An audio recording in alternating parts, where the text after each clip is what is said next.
everyone, welcome to our video. I'm Evelyn, and I'm so excited to be here with my family to talk about women in sports. As a high school student and an athlete myself, I think this is such an important topic.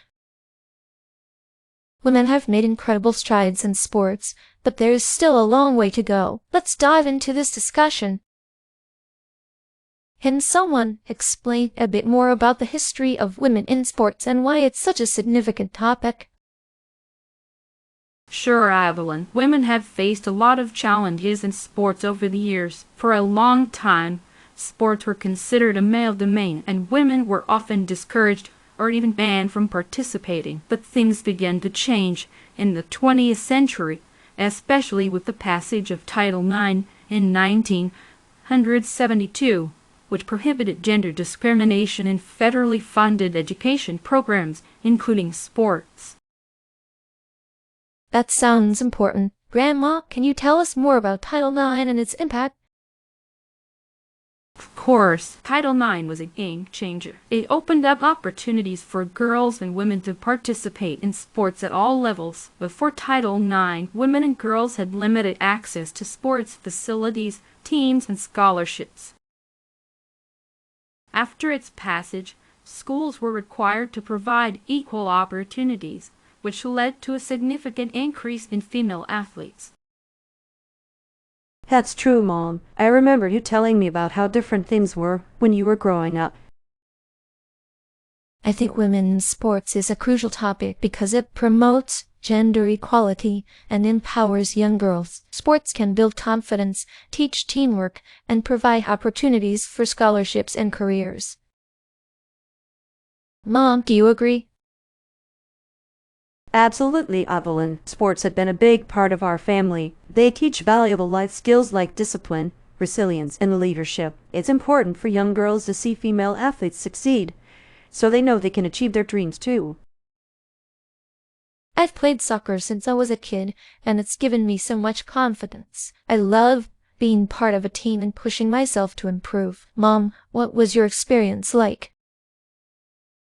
I played basketball in high school and college. It was tough balancing school and sports, but it taught me time management and perseverance. I often wonder what it was like for women in sports in the past. Mom, how was it during your time? When I was young, in the 1960s and 70s, there were very few opportunities for girls in sports. We mostly played informal games with friends because schools didn't have teams for us. Title IX changed everything, but it was a gradual process. I remember the excitement when our school finally formed a girls' basketball team. As I mentioned, it was quite different in the 60s and 70s. We didn't have organized teams or facilities. We played for fun and rarely had any competitive opportunities. When Title IX was enacted, it took a few years before schools started complying. But when they did, it was amazing to see the transformation. By the 1980s, there were more teams, better facilities, and scholarships for female athletes. Yes, Sarah, I remember those times too. When I was growing up in the 1940s and 50s, women in sports were almost unheard of. We were expected to focus on domestic roles, but I admired women like Babe Didrikson Zaharias, who broke barriers in the 1930s and 40s. She was a true pioneer. Comparing her time to now, it's incredible to see how far we've come. If we had the opportunities and support young women have today, I believe many of us would have pursued sports more seriously. We didn't have the same encouragement or resources. Agreed, Mom. With today's technology, social media, and better training facilities, our experiences would have been drastically different. We could have connected with other female athletes and shared our journeys, which would have been inspiring and motivating. Grandma, it's amazing to hear how things have changed, but I'm curious, what did you think when you saw women starting to enter the sports arena more prominently? It was inspiring, Maya. Seeing women break barriers and achieve success in sports made me proud and hopeful for future generations. It was a sign that societal norms were shifting. Grandma, how do you feel about the current state of women in sports compared to when you were younger? It's a huge improvement, Evelyn. Today, there are more opportunities, better pay, and greater visibility for female athletes. However, there's still work to be done to achieve true equality. Understanding this progress helps us appreciate the efforts of those who paved the way.